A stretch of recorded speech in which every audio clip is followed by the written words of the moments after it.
Twitter Facebook पर अभी हम चाइना के खिलाफ़ जो मुहिम छेड़े हुए हैं, चाइना बैन के खिलाफ़, तो क्या हम चालबाज चाइना को पूरी तरह से बहिष्कृत कर सकते हैं? यानी कि हम चालबाज चाइना को टोटली बैन कर सकते हैं क्या? आज हम इस वीडियो में आपको आसान भाषा में समझाएंगे। इसके लिए आपको हमारा यह वीडियो अंत तक देखना होगा।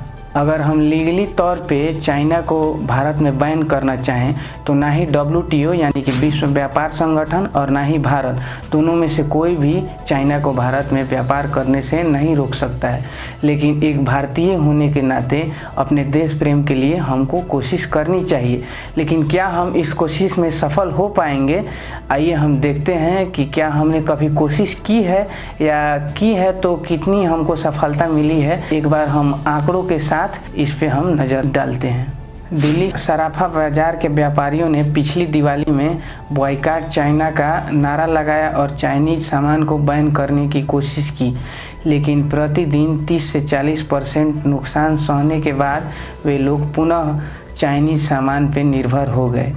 अगर हम बात करें चाइनीज सामान की, तो जिस सामान को हम मेड इन इंडियन मानते हैं, क्या वह पूरी तरह से इंडियन है?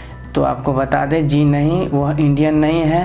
भारत में उपयोग में लाने वाले बहुत सारे सामान यानी कि अधिकतर सामान या तो चाइना से मंगवाए जाते हैं या उसके अधिकतर पार्ट्स चाइना के होते हैं। सोशल मीडिया पर हम जिस माध्यम से यानी कि जिस स्मार्टफोन, लैपटॉप या टैब से हम बॉयकॉट चाइना का फेसबुक, ट्विटर पे प्रचार कर रहे हैं, क्या वह इंडियन है? तो आपको बता दें, जी नहीं।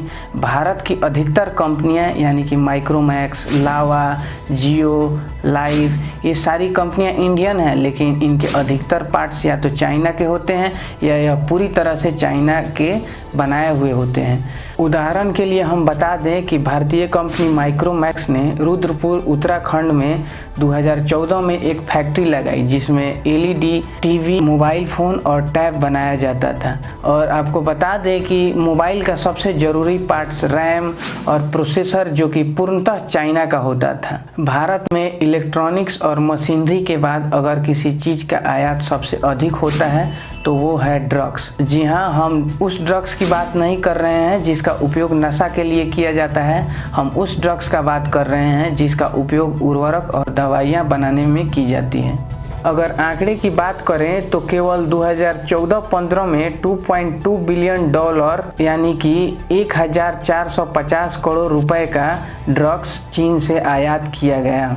और पिछले 4 साल में लगभग 40,000 करोड़ रुपए की दवाई चाइना से आयात की गई है। तो चलिए चीन से आयात होने वाली कुछ प्रमुख दवाइयों के नाम जानते हैं।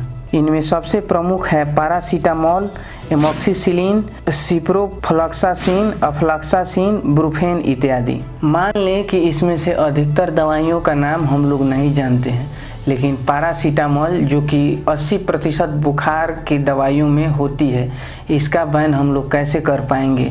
इसके बिना हम लोग कैसे जी पाएंगे?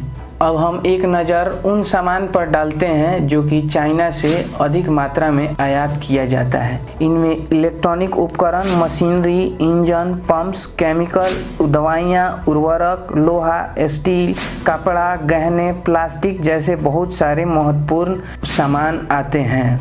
आखिर चीनी सामान पर हमारी इतनी आत्मनिर्भरता क्यों है? हम चीनी सामान पर इतना निर्भर क्यों हैं? तो इसका एक सहज कारण है जो कि हम सबको पता है। चाइनीज सामान का मूल्य, चाइनीज सामान का मूल्य भारतीय सामान की तुलना में लगभग 50% कम होता है।